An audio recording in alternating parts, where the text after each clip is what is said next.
Question number 6 करेंगे अब हम। पिछले 5 क्वेश्चन हम कर चुके हैं अच्छे से। आप लोग कमेंट्स नहीं करते हो कि कैसा लग रहा है पढ़ने में, करने में, चीज़ें समझ आ रही हैं नहीं आ रही हैं, या कोई इनपुट आप अपना देना चाहो तो दे सकते हो। तो मैं आपको बता दूं दोबारा से एक बार कि ये CA final audit of banks हमारा चल रहा है।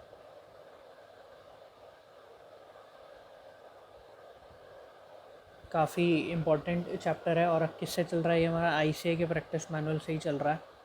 ये इस टाइम जो फाइल खुली है आईसीए का प्रैक्टिस मैनुअल, ये हम कहीं इधर उधर से नहीं पढ़ रहे, और ये लेटेस्ट आईसीए का प्रैक्टिस मैनुअल है जो इस टाइम पे उनकी वेबसाइट पर है।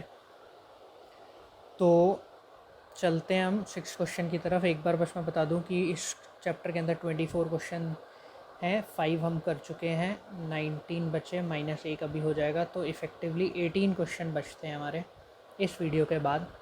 तो सारे आपने देखने हैं, सारे इंपॉर्टेंट क्वेश्चन हैं। तो शुरू करते हैं।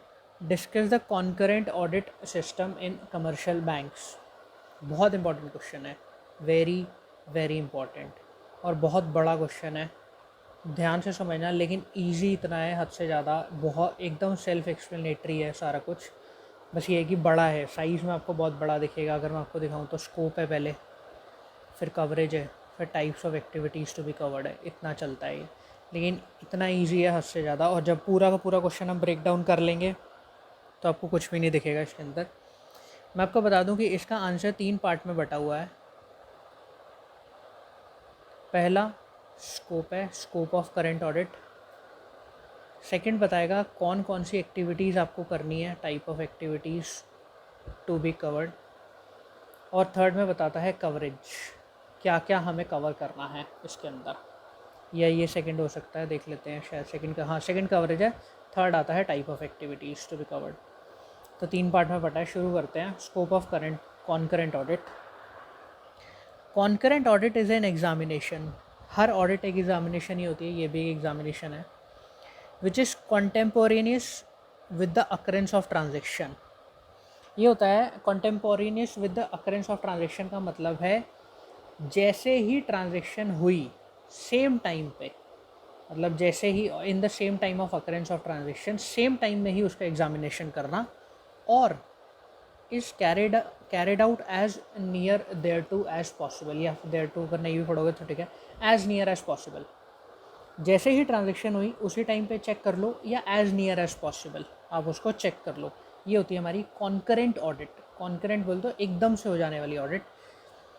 इट अटेम्प्ट्स टू, अटेम्प्ट्स, ये क्वेश्चन, ये वर्ड सुनते ही हमारे जान निकल जाती है। #CA student. By the way, oh anyways आगे चलते हैं हम लोग अटेम्प्ट्स को छोड़ते हुए। It attempts to shorten the interval between a transaction and its examination by an independent person. ये क्या अटेम्प्ट करता है कि जो इंटरवल है, जो टाइम गैप है एक ट्रांजेक्शन के होने का और उसकी एग्जामिनेशन के होने का, एक ट्रांजेक्शन अकर हुई और उसकी एग्जामिनेशन, उसके इंटरवल को शॉर्ट करता है ये बाय एन इंडिपेंडेंट पर्सन। और ये इंडिपेंडेंट पर्सन कौन होगा? Not involve in its documentation. वो इंडिपेंडेंट पर्सन नहीं जो उस ट्रांजेक्शन की डॉक्यूमेंटेशन भी कर रहा है, कोई और ही होगा, ये ऑडिटर ही होगा इसको चेक करने के लिए। तो यहाँ से लेकर यहाँ तक की तो बात हमारी हो गई, कोई इतना ज़्यादा अभी तक कुछ बताया नहीं है। There is an emphasise in favour of substantive checking. Substantive checking के ऊपर थोड़ा सा ज़्यादा एम्फसाइज किया जाता है इन की एरियाज़। अभी हम की एरियाज़ देखेंगे किस किस में देखते हैं, रादर देन टेस्ट चेकिंग। ये कहते हैं कि कुछ की एरियाज़ के अंदर ना हम लोग सब्सटैंशिव चेक को एम्फसाइज करेंगे रादर देन टेस्ट चेकिंग करना। तो कॉन्करेंट ऑडिट के अंदर टेस्ट चेकिंग नहीं होती, सब्सटैंशिव चेकिंग होती है, की एरियाज़ की होती है। This audit is essentially a management process. ये मैनेजमेंट का ही प्रोसेस होता है। Integral to the establishment of, क्या क्या एस्टैब्लिश करेंगे देखना, sound internal accounting function and effective controls and setting the tone for a vigilance internal audit. 2. Establish the framework for the internal audit. 3. Establish the procedures and procedures for the examination of the accounts. 4. Establish the methodology for the internal audit. 5. Establish the methodology for the examination of the accounts. 6. Establish the methodology for the internal audit. थोड़ा गंद ज़्यादा हो गया। This audit is essentially a management process. Integral क्या क्या establish करना है हमको, sound internal audit, internal accounting functions करने हैं, इफेक्टिव कंट्रोल्स करने हैं, setting the tone for a vigilance internal audit, हमें इंटरनल ऑडिट इतनी सेटअप करनी है। टू प्रीक्लूड, प्रीक्लूड होता है to make something happen impossibly, हमें जो सीरियस एरर्स हैं और जो फ्रॉडुलेंट मैनिपुलेशंस हैं वो हो ही ना, इस तरीके की इंटरनल अकाउंटिंग फंक्शंस को, इफ़ेक्टिव कंट्रोल्स को, टोन को, इंटरनल ऑडिट की विजिलेंस को इतना इस्टेब्लिश कर देना है इस ऑडिट के बाद कि ये बिल्कुल इम्पॉसिबल हो जाए कोई सीरियस एरर होना और कोई फ्रॉडुलेंट मैनिपुलेशन होना। तो यहाँ से लेकर यहाँ तक की बात भी हमने कर ली कवर, ऊपर की बात तो ऑलरेडी हो गई थी। ठीक है, आगे चलते हैं। कोई चीज़ अगर नहीं समझ आएगी तो आप मुझे कमेंट कर सकते हो, हम वहाँ पे डिस्कस कर लेंगे। A concurrent auditor may not sit in judgment of the decision taken by a branch manager or an authorized official. Concurrent auditor कभी भी जजमेंट में नहीं बैठेगा खुद। ये क्या होता है, this is beyond the scope of concurrent audit. Concurrent audit का ये स्कोप नहीं होता कि आप जजमेंट बनाने में ही बैठ जाओ।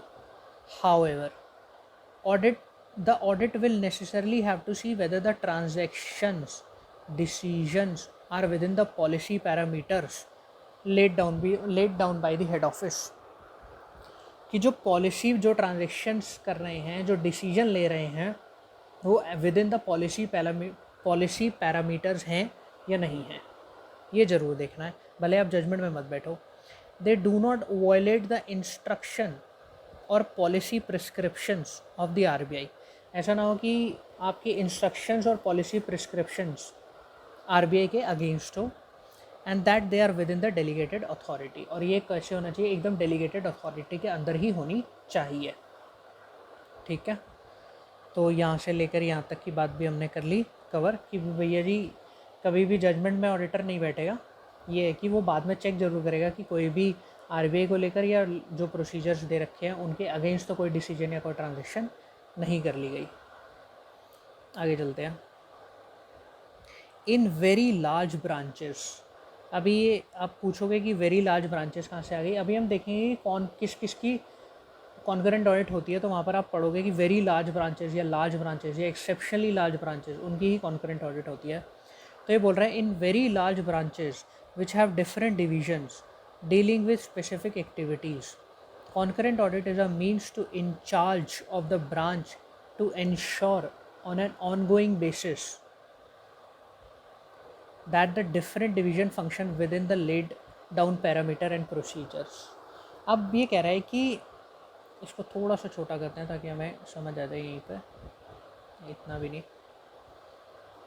कह रहे हैं कि जो बहुत लार्ज ब्रांचेस होती हैं जिसमें डिफरेंट डिविजन्स होती हैं, कुछ स्पेसिफिक एक्टिविटीज़ चल रही होती हैं, वहाँ पर कॉन्करेंट ऑडिट का मतलब इतना ही होगा कि आप सिर्फ ये देख लो कि वो जो काम कर रहे हैं वो पैरामीटर्स और प्रोसीजर्स में ही कर रहे हैं, मतलब अपने स्पेसिफिक पैरामीटर से बाहर जाकर तो काम नहीं कर रहे हैं, क्योंकि वो बहुत लार्ज ब्रांचेस, अगर वो पैरामीटर्स ब्रेक करेंगी तो ऑब्वियसली बैंक को बहुत ज़्यादा अफेक्ट होगा।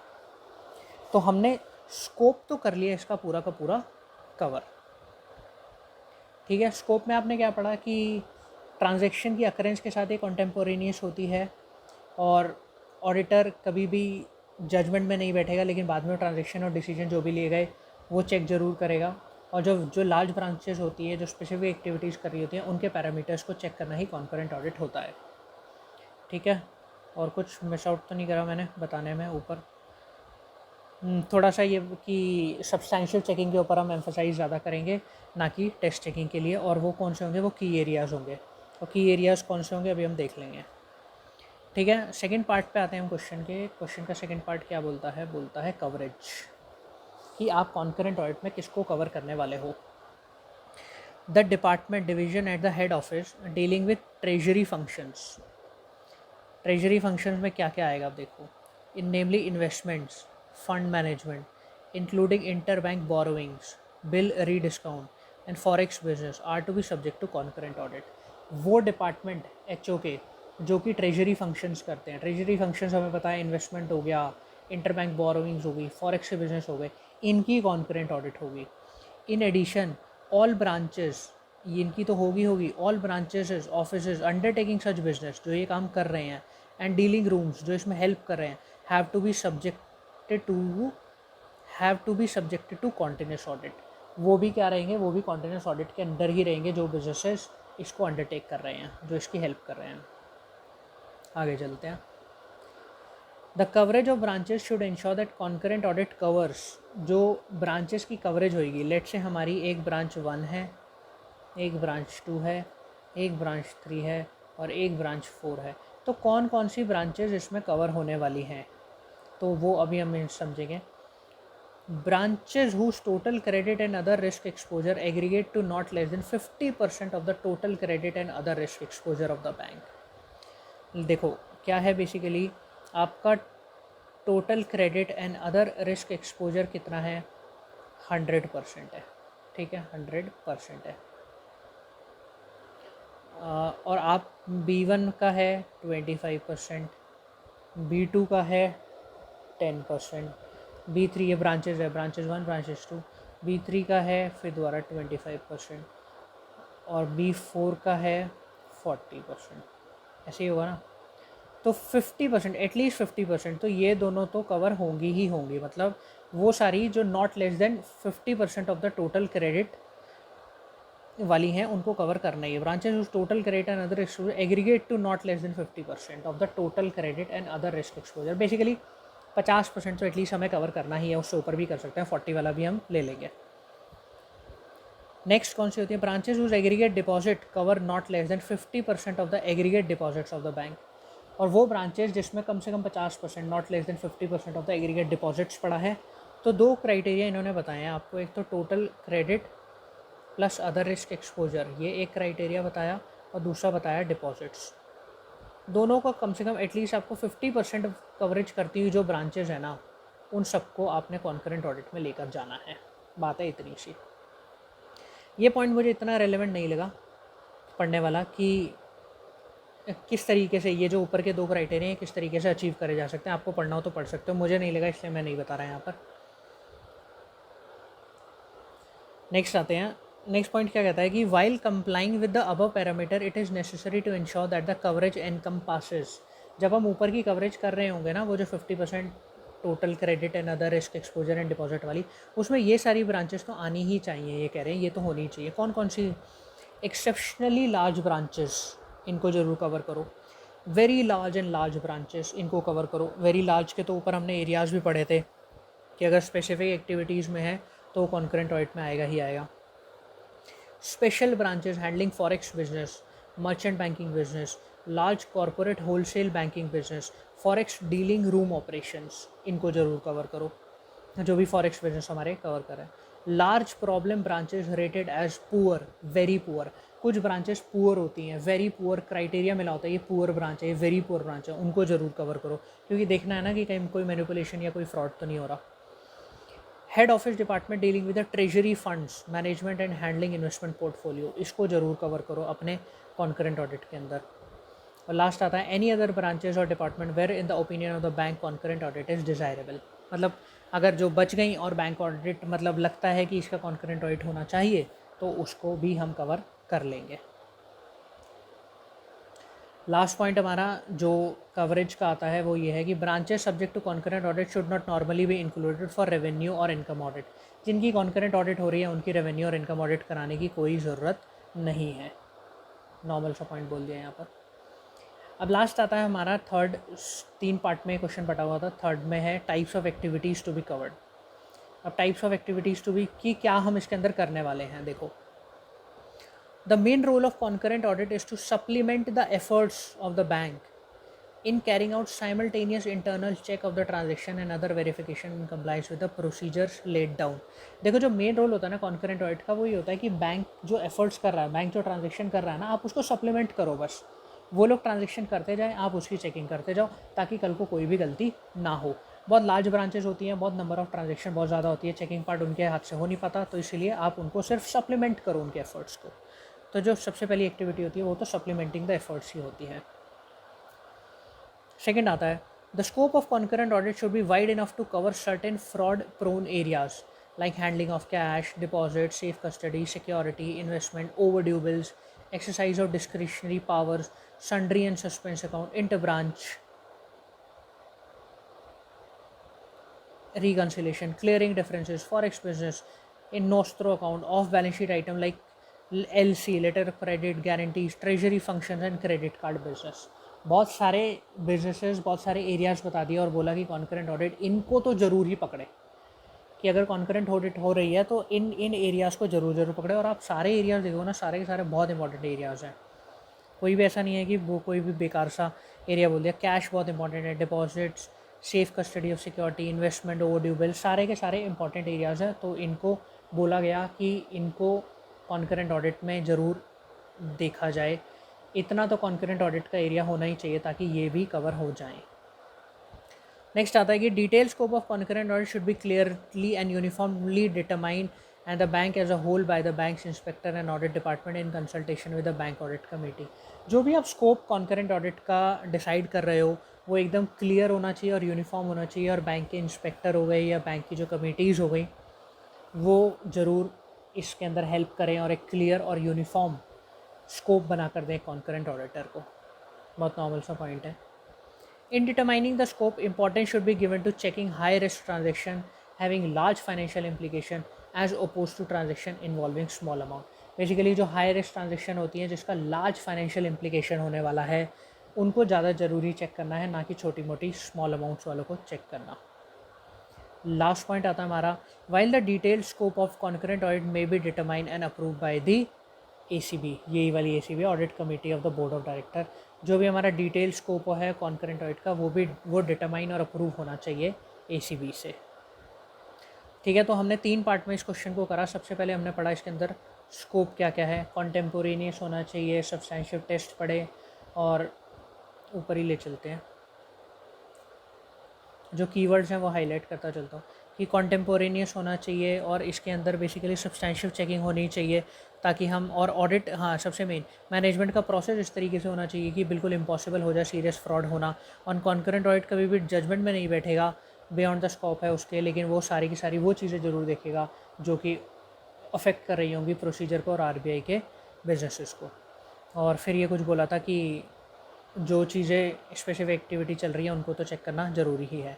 कवरेज में हमने पढ़ा था कि ट्रेजरी फंक्शंस को कवर करना है, credit and other risk exposure वाली 50% कवर करनी है, एग्रीगेट डिपॉजिट 50% हमें कवर ज़रूर करना है, और ये सारी ब्रांचेस हमें कवर करनी है। Exceptionally large branch, very large branch, large branches, special branches जो फॉरेक्स हैंडल कर रही हैं, पुअर, वेरी पुअर ब्रांचेस, या HO जो ट्रेजरी फंड्स में बैठा है, या कोई अदर बैंक जो डिज़ायरेबल है कि उसका कॉन्करेंट ऑडिट होना चाहिए। टाइप ऑफ एक्टिविटीज़ में हमने सबसे पहले पढ़ा कि सप्लीमेंट द एफर्ट्स होना चाहिए, और ये सारे एरियाज़ ज़रूर कवर होने चाहिए। उसके अंदर काफ़ी सारे एरियाज़ बताए हुए थे, और जो स्कोप है वो ACB कवर करेगी। लास्ट पॉइंट भी ये था कि डिटेल स्कोप ACB कवर करेगी, और जब स्कोप कवर होगा तो उसमें हाई रिस्क ट्रांजेक्शन्स को ज़रूर देखा जाएगा। तो तीनों पार्ट आई बिलीव आपको समझ आए होंगे। हमने बहुत टाइम लगा के इस क्वेश्चन को करा है, काफ़ी इंपॉर्टेंट क्वेश्चन है। तो आई वांट कि आप ये वीडियो पूरी देखें, समझें, और किस तरीके से हमारा ऑडिट ऑफ बैंक्स चल रहा है मुझे प्लीज़ कमेंट करके ज़रूर बताएं। और चैनल को अगर सब्सक्राइब नहीं करा है तो सब्सक्राइब ज़रूर कर लें। Thank you so much for watching this video.